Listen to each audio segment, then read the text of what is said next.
The most famous song of all time, Stairway to Heaven from Led Zeppelin. That's what we're going to be analyzing today. Stairway to Heaven from Led Zeppelin. You've heard the song, unless you live on the moon. You may not have heard the song, but you've heard of the song at the very least, unless you live on the moon. And I know many people live on the moon. But for many of us here in the Western world, Led Zeppelin's Highway to, or Stairway. Was I saying Highway to Heaven? Stairway to Heaven. I get both mixed up. Which both? Well, Highway to Hell from AC/DC and Stairway to Heaven from Led Zeppelin. Kind of gives you an interesting scope of the secular world's mind regarding spiritual affairs, right?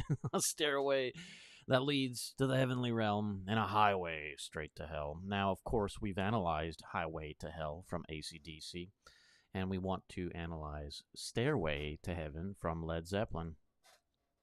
You know something that never worked? When we grew up and our parents were like, that's all the devil's music, and they'd throw it away, and you know what it did to us kids? Made us more rebellious. We wanted more of it. Oh, yeah? Well, I'll buy all of their albums, and I'll hide them from you, and I'll listen to them more and more. The problem is, of course, as parents, we don't take the time to actually learn or analyze or understand, at the very least, the lyric. And because we don't, we have fear of what we do not know. And what we do not know, we fear, we succumb. We succumb to its agenda, and we find ourselves waving the white flag, surrendering our thoughts over to the fear. Well, we don't need to fear. You just need to understand it. Once you understand it, you're like, oh, okay. I understand it now. And Led Zeppelin's Stairway to Heaven holds much mystery, right? Ooh. People are uncertain. Magic, perhaps. Spiritual powers of darkness, maybe. And of course this helps with record sales, no doubt, to have this mystery all around it. What does it mean? The bandmates themselves having spoken things that would have us say, oh, wow, the magic mystery world of things taking place. Perhaps supernatural, perhaps paranormal.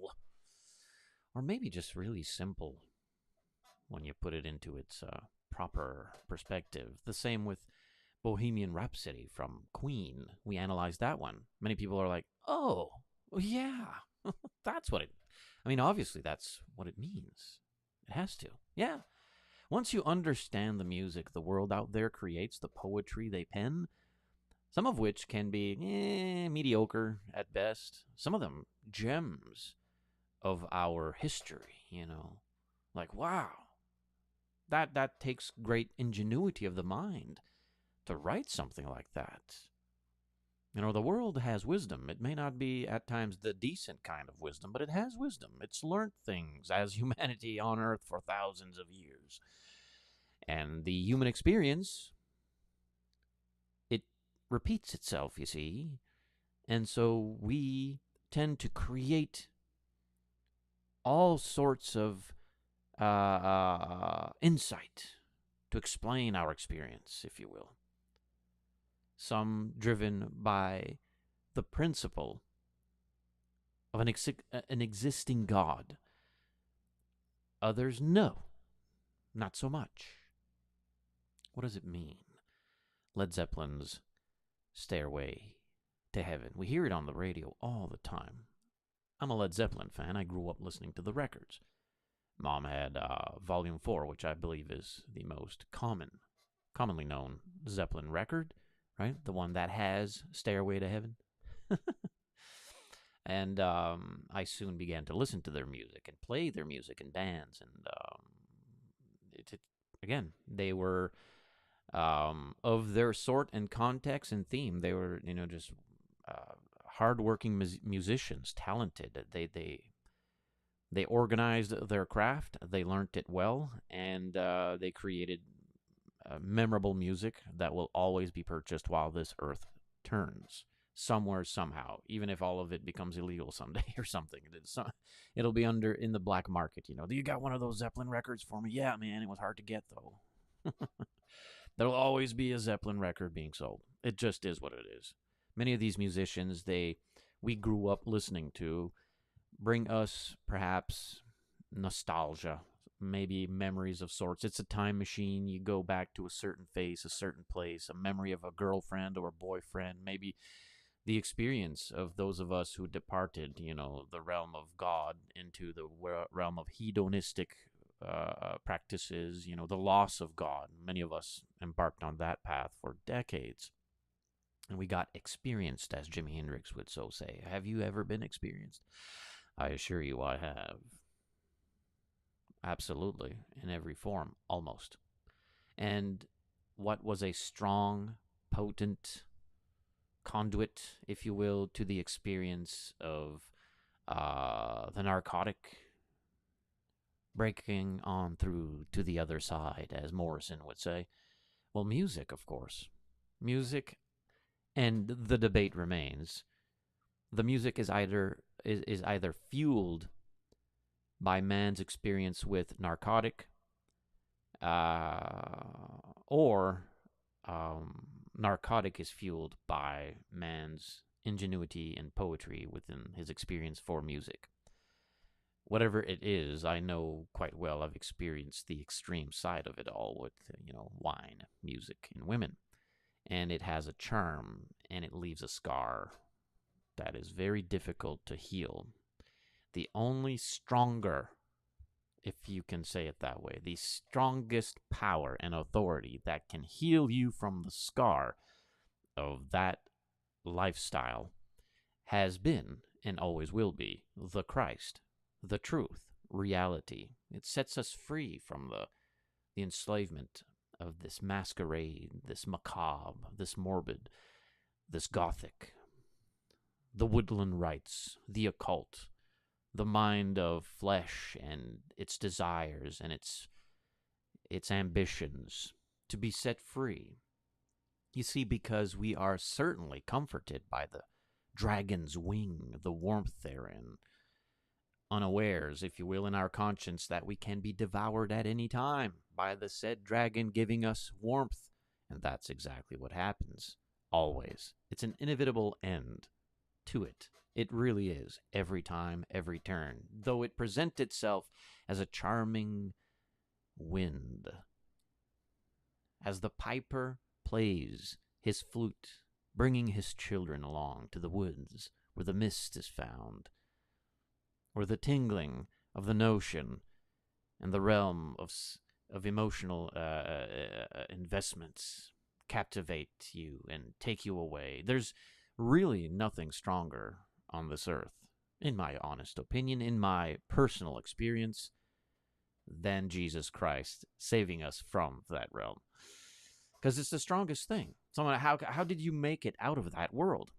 It had to be a higher power than the power that had captivated my mind, that had charmed me, enchanted me, lured me into this mythical wind, this sensational breeze. The agenda of the flesh. Only Christ can release us, rescue us, release us, withdraw us, take us away from, call us out of such a deficit that no doubt masquerades itself as an angel of light, a trusted being to embrace. And it has many names, doesn't it? What does Stairway to Heaven mean? What does it truly mean? Well, we're going to open it up and make some very practical sense of it. Very sober, straightforward, self-controlled mind. We're going to know what it means. That's what we do here on Tuesdays. We analyze the lyric. Friends, Stefan Maillet is my name. AddedSouls.com is my website. I labor alongside the East Coast Church of Christ over here on the East Coast of Canada. And you can check out the .com. I encourage you to do so.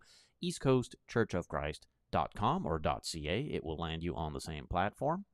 And, hey, kindly consider reaching out to us. Come study along with us. We are free-thinking, independent individuals who live on the East Coast, who are members of the church that belongs to Jesus Christ. And we're all just trying to do our best to make it to heaven. And through his grace, I assure you, we'll make it. It'd be an honor and a privilege to have you with us. So we're going to speak about the lyrics here. But before we do, regarding, of course, Led Zeppelin's Stairway to Heaven, I'm going to read some information that I typically go to on a designated website called songfacts.com.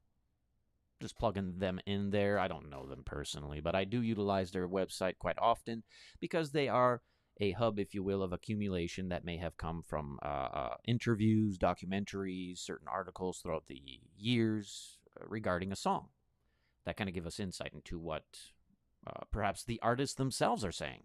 Sometimes you have to just take their word for it when they say, hey, this is what I wrote this and this is what it means. We should be like, oh, okay. But sometimes, the artists, they play the entertainment game, right? The music business side of things. Let's keep it mysterious.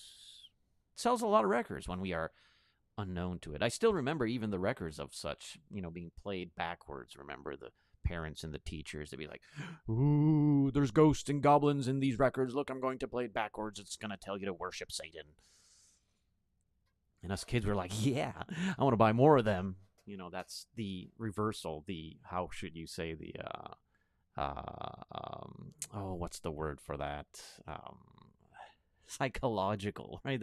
The psychological reverb to it all. Parents and teachers say, bad, don't listen. Us kids are like, oh, this must mean I must listen to it. But again, that gap between the youth and the parents is lack of knowledge. So the parents not teaching the kids, hey, here's what the record is, here's what it's about, take it or leave it, do what you will with it. Don't, you have to have a very self-controlled image of its reality. So the most famous rock song of all time, over here at songfacts.com, it says, and I quote, and let me put it up, maybe I can put it up on the screen here for us. Where are you? Come on. Let's change the screen over here. See what happens. Yeah, there we go. If I put it up on there, I think we got it. The most famous rock song of all time. And this, of course, is from songfacts.com. And hey, friends, look, please consider subscribing, liking, following, sharing, all that kind of stuff. Maybe others out there might find this interesting, find some value to it. All right, so the most famous rock song of all time, Stairway to Heaven, wasn't a chart hit because it was never released as a single to the general public.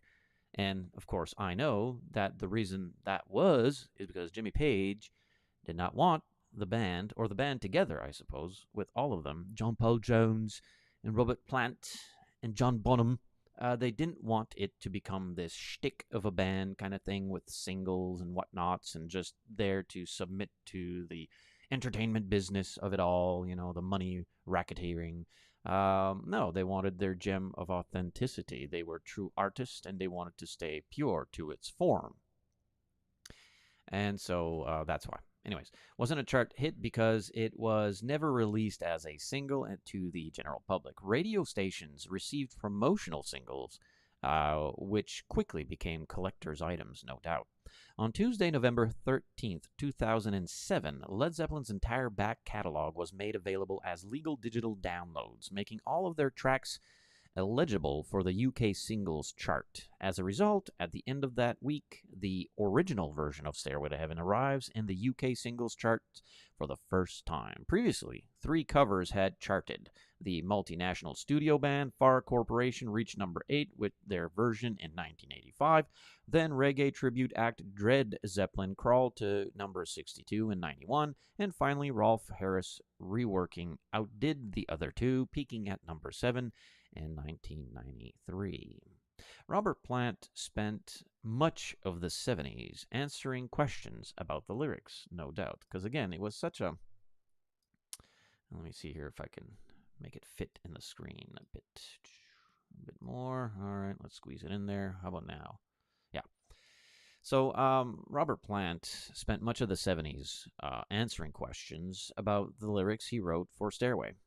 When asked why the song was so popular, he said it could be its abstraction, adding, depending on what day it is, I still interpret the song a different way, and I wrote the lyrics. It's, again, mysterious, right? Who knows? Who knows? The lyrics take some pretty wild turns, But the beginning of the song is about a woman who accumulates money, only to find out the hard way her life had no meaning and will not get her into heaven. This is the only part Plant would really explain, as he said it was a woman getting everything she wanted without giving anything back. The article, of course, over at songfacts.com continues and says Led Zeppelin started planning Stairway in early 1970 when they decided to create a new epic song to replace Dazed and Confused. Been dazed and confused for so long.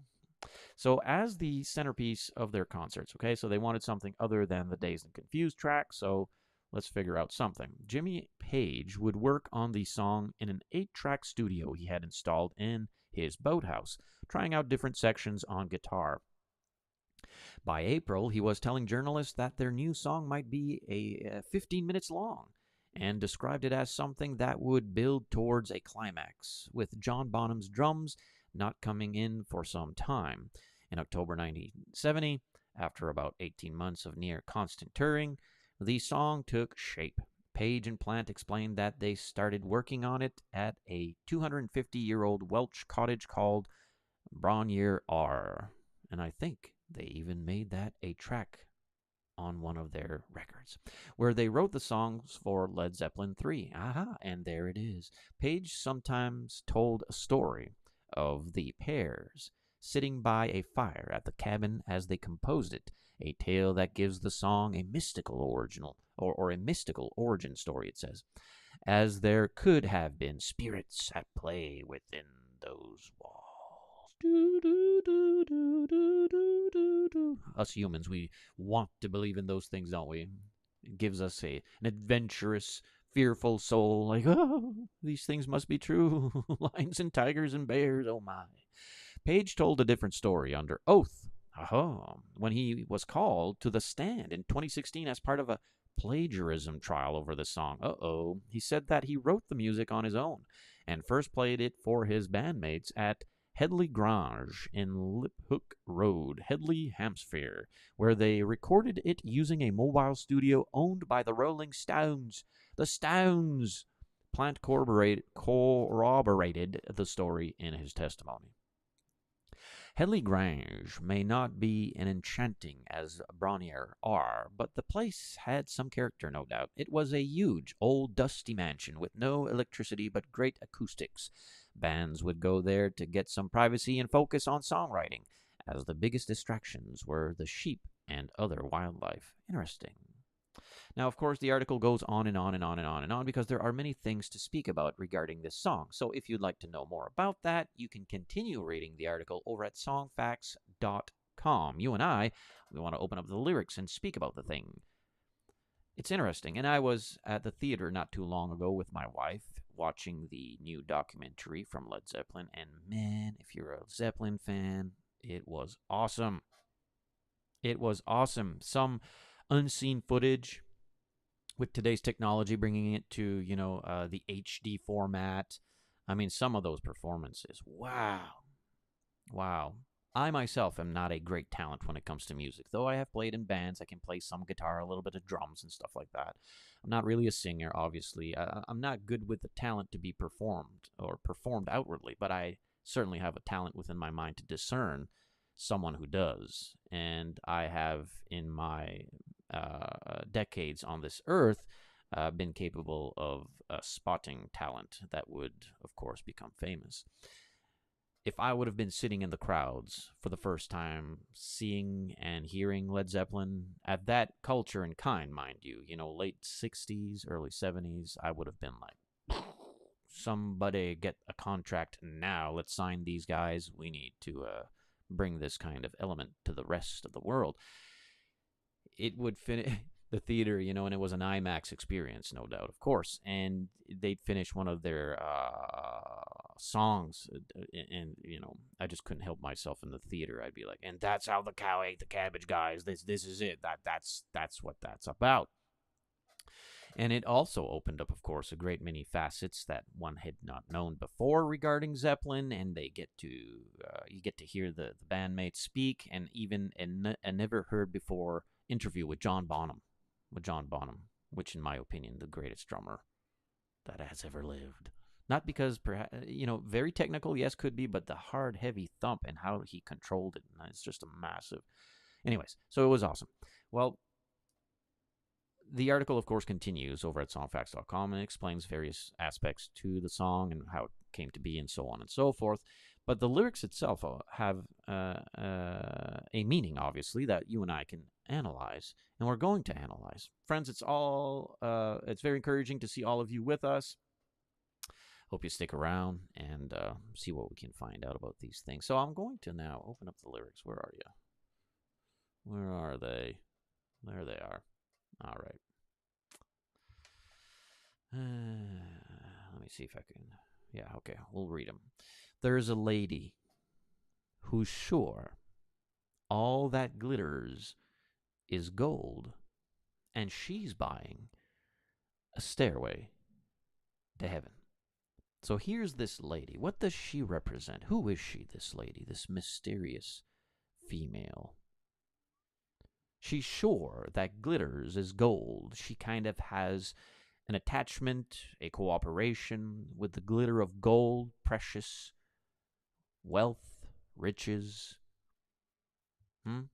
She's buying a stairway to heaven. She is purposely seeking to purchase a path to some sort of oasis in her mind, a location where she seeks to be found. When she gets there, she knows if the stores are all closed, business is not operational. She will identify the fact. With a word, she can get what she came for. She has that sensuality, that, how should I say, attractive lure and desire. She knows how to get what she wants. And what she wants, of course, is the glitter of this gold, to purchase, to have. And she's buying a stairway to heaven. Verse 2 says, there's a sign on the wall, a message, if you will, written on the wall. And many artists have spoken in such poetic language. It means something to them because all of them, in one form or another, are associated to various formats of perhaps the occult or, the realm of things that they perceive to be real and give them, the spirits necessary to write and to perform and to create. And though in my assessment and personal studies, recognizing there are no supernatural activities permitted among us in this age, though I am certainly and would defend the fact that supernatural activities certainly were available and permitted during the first century and millennia prior and things like that, but there was a function for that, there was a purpose for it, it came to its end. Anyways, that's a study of its own, but I came to understand the evidence, tangible evidence to prove the fact. Though that is the case, that these artists are not driven by paranormal or supernatural activity, if you will, that doesn't mean they aren't, and I've experienced this myself as an artist in my past life, as a writer and stuff like this, creating music. I myself understand very well when you permit your mind to be intoxicated by all sorts of narcotic and the fueling of fleshly desires, and your thoughts are quote unquote free to enter into the realm of the extreme. You can be governed, not supernaturally, no doubt, but by the elements of your entourage, by the narcotic, by the charm of the women and the sensation, the emotion of the tune, the captivating sound that enters your mind and brings you to a certain location, a certain time, and you experience it in its pleasurable way. Sin is pleasurable, and that's exactly how it manifests itself in your thoughts. So you are indeed driven by a spirit. It's not supernatural, if you will, but it is among us. It is perhaps through the liquor or the drugs, and again, the wine, the women, and the sound that comes from the instrument and how they are organized together, the drum, the saxophone, the piano, the guitar, the lyricist, the individual, the lyrics, the one who is singing, all of it together in this symphony. It certainly brings about a strong and potent spirit. Okay, a word, a wind that enters your mind and you write and you're inspired by the wind of spirit. It's practical. It can be understood. It's nothing mythical. Now, of course, the entertainment industry wants you to believe in all these things so that you'll buy more records and so on and so forth. I buy the record because of the talent and also because of the memory that comes with it. You may buy the record for another reason. You may stay away from the record. To each his own. But to that end, okay? And it's interesting because Jimmy Page, if I am not mistaken, had purchased the house of an individual called Aleister Crowley. Or Crowley? I don't know how to pronounce it properly, but known commonly among many as the most evil man walking on earth. The individual who created or perhaps, how should I say, mastered the worldview of the occult. A truly lunatic of a man, right? And all its extremes of fleshly desires and grotesque things. His life is indeed just a macabre, a morbid darkness, and he has books you can read. And most entertainers, by the way, idolize him.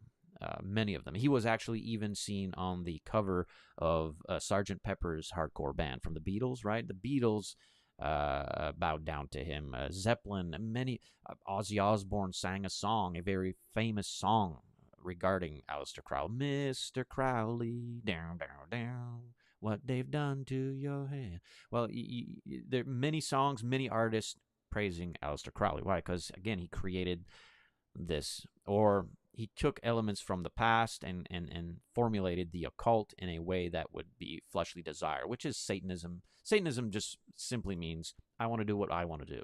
It's selfishness at the very core. I've made myself my own god, and I want to fornicate, and I want to intoxicate my mind, and I want to basically live a destructive life and enjoy the pleasure therein, which masquerades itself. And that's a great deal of the spirits, if you will, the influence around these entertainers, these musicians. There's a sign on the wall, right? There's a message that's being revealed here, but she wants to be sure. She needs security with this, because sometimes words have two meanings. Absolutely. You can take a word and utilize it within the context of decency. Yet you can take the same word and utilize it within the realm of corruption, of lawlessness. Because sometimes words have two meanings. In a tree by the brook, there's a songbird who sings. Sometimes all of our thoughts are misgiven. There's uncertainty, there's doubt, yet we walk towards the woodland rites. There's a band out there, a kind of doom metal band that I listen to at times called Green Lungs, I believe, and they wrote an album regarding the woodland rites. Again, it's persuaded by, or the conduit of, the occult and its surroundings. To which I entertained and, of course, lived in accordance to a great many facets of the occult in my past life. The more you understand these things, the less you fear them, is why we're sharing this information. So there's a sign on the wall, right? This mystery of sorts, this going into the forest, tree, brook, songbird who sings. Sometimes all of our thoughts are misgiven. Oh, it makes me wonder. See these words they utilize within the poetry of their spirit? Wonder, misgiven, wind, heaven, gold, glitters. There's a function to it, right? Of course. Verse 3. There's a feeling I get, emotion I get when I look to the west. And my spirit is crying for leaving. Now, there's a message behind all of this, of course, as we are analyzing it. This lady who is seeking fame and fortune. She must travel the winds. She must travel the winds, this lady who is seeking fame and fortune, and she looks forward to the western breeze. Could she be the band? on tour, heading out to the forest, leading the masses by the sound of the flute, the whispering wind. We're starting to put things together, aren't we? There's a feeling I get when I look to the west, and my spirit is crying for leaving. Lord, I was born a rambling man, trying to make a living and doing the best I can. And when it's time to leave here, I hope you understand that I was born a rambling man. All these entertainers, they know life on the road. It's a life on the road. They eagerly anticipate it. It's what they live for out there on the road. Each location, getting up on that stage, receiving the nourishment from the crowd they devour, and they anticipate it. Now we remember again our analysis of Highway to Hell with AC/DC, and we made sense of it, didn't we? He was speaking about life on the road as a rock and roll band and how hard it is. But all his friends are there. We're going to meet all our friends. We can't wait to get on the road. It's a hard one. You know, the van keeps breaking down. The equipment keeps breaking down. Sometimes we go do these gigs. They don't want to pay us. Highway to hell. It's a highway to hell. Now, they were playing with it, no doubt. They were playing around with it. But that's what they were meaning. That's the context of it. So when someone says, get rid of that, it's devil worship music, it isn't, though some may perceive it to be that way. And these entertainers, they know it puts their sales up on the record if they play with that. But these dudes, man, they're just musicians. Now, they are godless heathens, don't get me wrong. But they don't have this, they don't see it the same way we see it, okay? They're explaining it through the lens of words that you and I would have described differently, and they say, hey, listen, this is life on the road. This is life on the highway. This is life being a rock and roll band. And it's heaven to them on one side. It's a stairway to heaven for them on one side. But it's also a highway to hell for them on the other. You see that? See, if we understand this, we can teach the youth these things and be like, oh, all right. Because I assure you, burning the albums and telling them they're all devil worshippers, that hasn't worked. If it would have worked from Elvis Presley to now, we wouldn't have a problem now. We would not have had these things to deal with. No. Okay, why? Our approach to it has been wrong from the get-go. Now, there has been genuine, sincere, and honorable concern from parents. Rightly so, we should have. It's the manner in which we approach the situation with our youth that's going to make a big difference. Back to the lyric.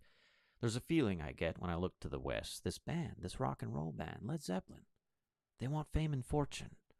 They want to be on the road, right? And my spirit is crying for leaving. I've been at home too long now. We've been writing. There's new material to share with the world.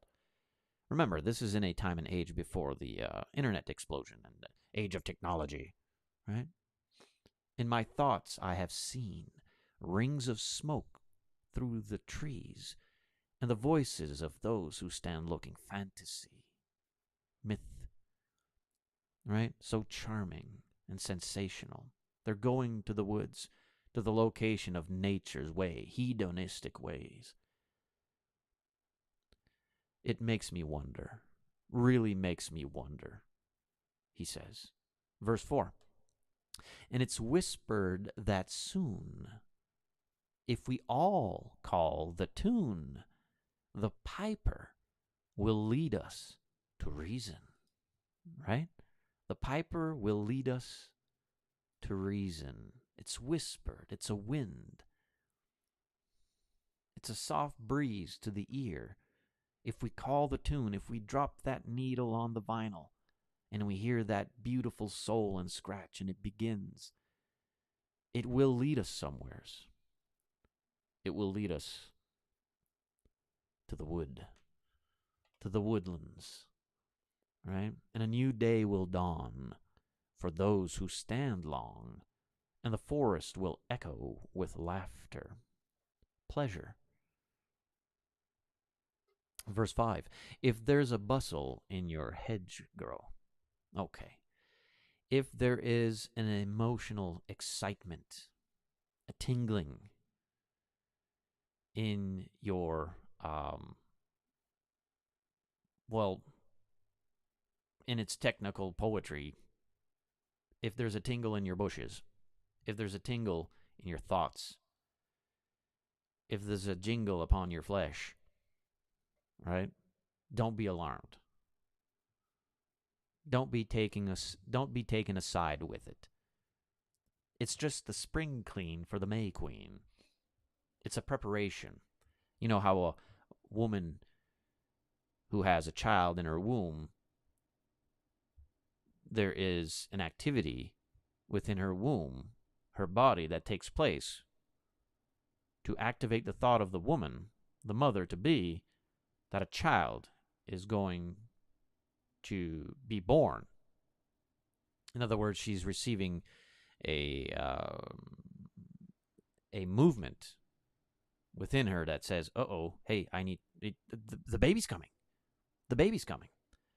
So if there's a bustle in your hedgerow, if there's this tingling, if there's this emotion, if there's this awareness being made by this emotion, just don't be alarmed. It's just a spring clean for the May Queen. Now, of course, if we understand it to its context, here's this rock and roll band, late 60s, early 70s. They're writing material. They're off on the road. They are living the life of sex, drugs, and rock and roll. Fornication is as common as breathing air. So they have women on the road. They have locations they stop, and they have women they can rest for the night with. And these here women, these here individuals of the night, yes, the sons of rebellion, they receive this sensation, this tingling, this anticipation of a coming day in which they will be able to receive the tune. It's the May Queen. Yet there are two paths you can go by. But in the long run, there's still time to change the road you're on. You have the free-willed decision to embark this roller coaster or not. And it makes me wonder, the refrain says. It makes me wonder. Verse 6, your head is humming and it won't go, in case you don't know. And that is very true for those of us who have been experienced in that world. I still remember it quite vividly upon my first experience of having my mind opened to the world and losing my innocence. There was a whistling blow in my ears, like a flute of sorts. It's difficult to explain it. Again, it's not supernatural. It was, of course, the effect of my experience and the things I had consumed in my body and was going through my bloodstream and making its way to my mind. And it just had this constant ringing in my ears. And would you know it, of course, one of the first songs that was played when I was experiencing this loss of sobriety was Led Zeppelin's Stairway to Heaven. And it truly amplified itself with the experience that left a memorable mark, never to be forgotten, while I walked this earth. Which is why, as we began, it is so strong, it is so potent, that the only thing, the only one that has greater strength than it is Christ, through the scriptures governing your mind. That's it. Your head is humming and it won't go. That's true. That's a real experience. In case you don't know, the piper's calling you to join him. See, that's what it was. That's what it was. It's like here you are experiencing this, right? You are experiencing this element, this music. Your mind is driven by the wind of the world. You're losing your innocence. You're withdrawing yourself from God. You want to reach people? You need to learn this kind of stuff. That's what I feel so sad about with my brethren. And some of them I understand and I would not pressure because their conscience is tender and it does not permit them to learn these things. They're too frightened of it, or they're firmly convinced that to speak these things or to learn these things is somehow against God or against the liberty that God permits us to actually learn these things. Why? To be approachable, to know how to speak to our youth. Why are you guys growing so much? It's not some kind of supernatural thing. It's very practical. God, His grace, He is working. He is giving us responsibility to reach the youth. And we can reach the youth by understanding the culture. Some brethren don't understand that. And so they push me aside as unorthodox and too rough around the edges or not faithful somehow or mature enough to deal with this. Yet I speak with the youth all week. And I reach them, and they speak to me, and they feel comfortable speaking to me, and I can let them know about Jesus. Why? Because they trust me, understanding I know the culture. I lived in the culture. I can explain these things. We need to learn that. Back to the song. You heard, your head is humming, and it won't go, in case you don't know. The piper's calling you to join him. What you are experiencing is a call. Now, you either are being called by the gospel of Jesus Christ, okay, or you are being called by the winds of deceit, by the charm of the piper, by the devil, okay? There's no other path in life but those two paths. Now, if you understand both, living and following the Christ, understanding the winds of this world and how they charm, you'll be okay. Truly, you will live within the liberty of Christ and you'll be able to understand it, not fear it. Your head is humming and it won't go. In case you don't know, the piper's calling you to join him. Dear lady, can you hear the wind blow? Can you hear the sound? You know, that goes to the scriptural description of spirit. Spirit is wind. It is the word that is spoken which provides the breeze that makes it to your ear, and you hear. You hear, you listen, the Spirit, the Word. Can you hear the sound of the instrument? Can you hear and listen to the lyric? The piper's calling us to join him. See that flute in the song, Stairway to Heaven? Do, do, do, do, do, do. Yeah. Dear lady, can you hear the wind blow? And did you know your stairway lies in the whispering wind?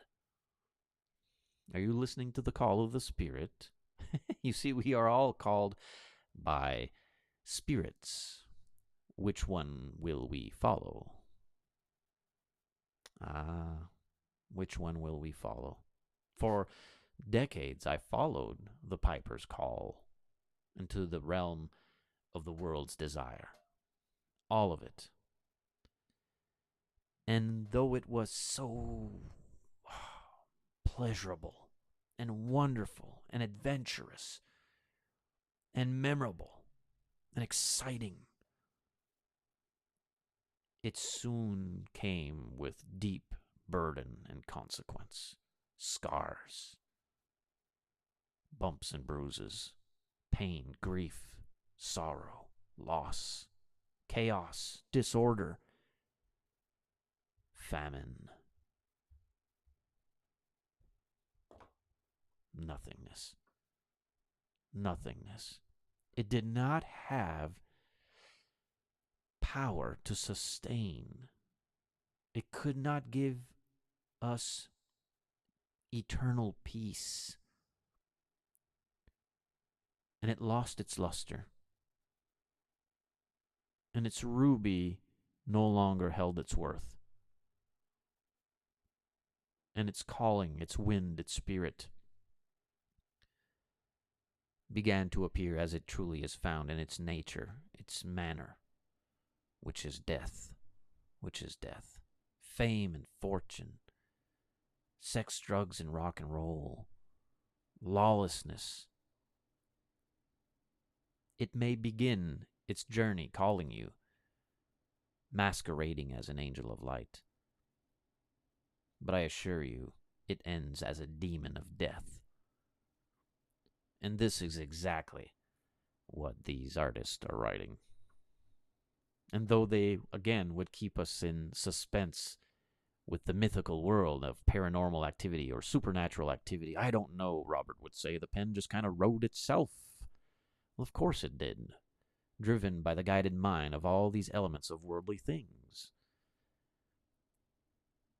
The bridge. And as we wind on down the road, our shadows taller than our soul. See, there is greater presence of what is dark. There walks a lady we all know, we identify her, we know her, who shines white light and wants to show how everything still turns to gold, and if you listen very hard, the tune will come to you at last, when all are one, and one is all, yeah, to be a rock, and not to roll.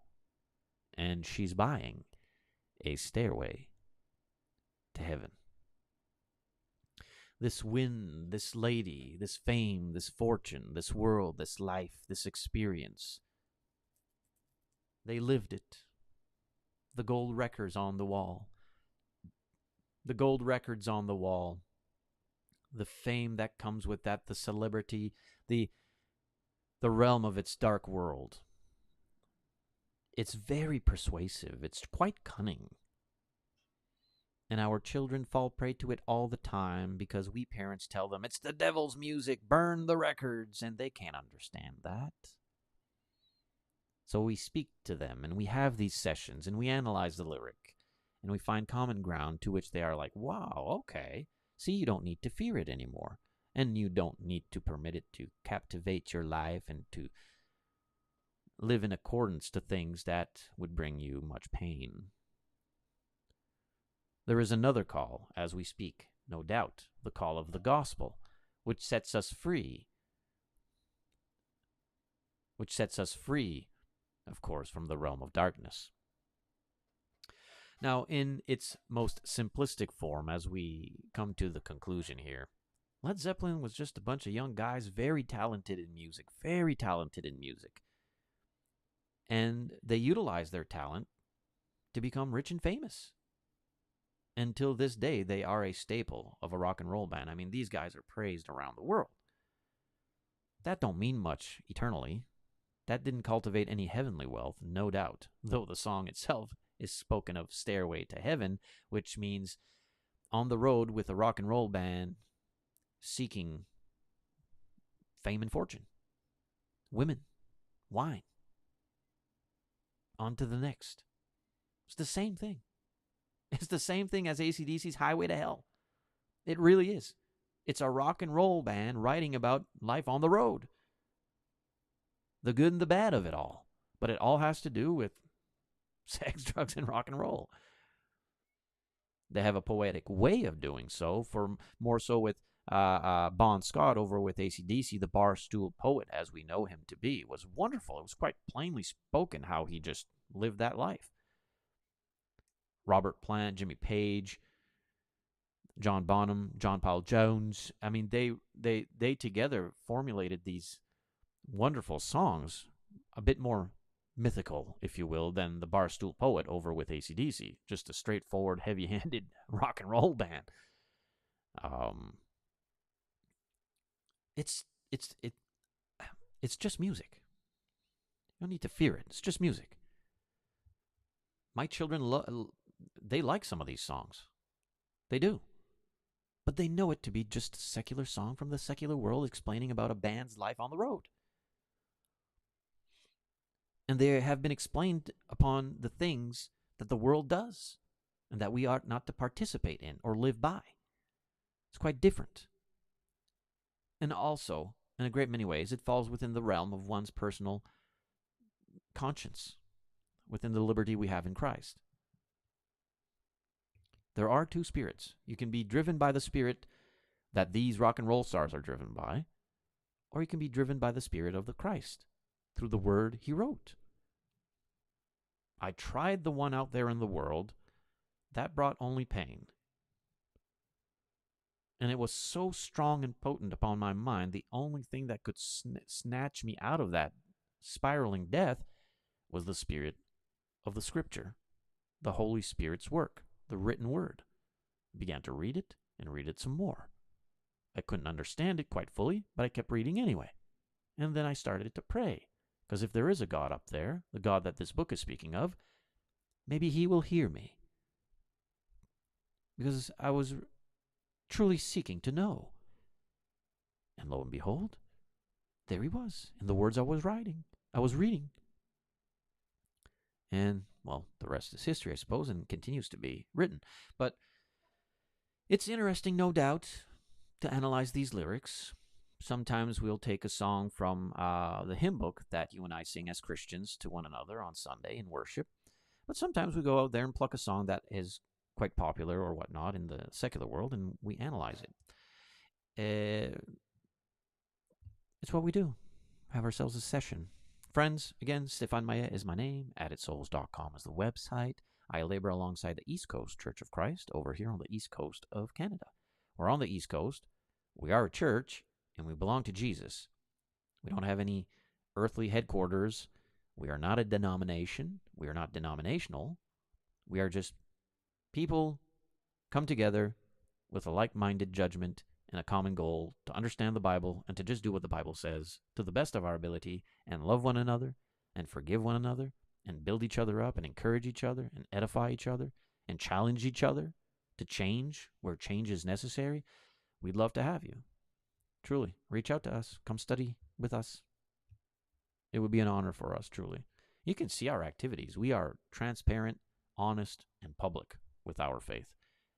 We have a Facebook page, East Coast Church of Christ. You can see our activities on my personal profile, Stefan Ashmaye on Facebook. And again, you can check out the website, eastcoastchurchofchrist.ca. See, we have classes for our children. We take care of each other this way. And our kids can learn these things about what they see out there in the secular world, to understand it, to not fear it, to actually be stronger than it. That's what makes, of course, all the proper ingredients for growth. God's work. God's work. You are appreciated. You are loved. I want you to stay focused and positive. I appreciate all the wonderful comments. I will be reading them. Friends, please consider, yet again, to support this work, to share, like, subscribe, follow, comment, all that kind of good stuff. That okay? Lord willing, tomorrow morning, 9 a.m. Atlantic Daylight Time, we will have our midweek study. I think we have another location there in the book of Proverbs we want to look at. I think it should be quite interesting. Yeah, quite interesting. All right, my friends, peace out.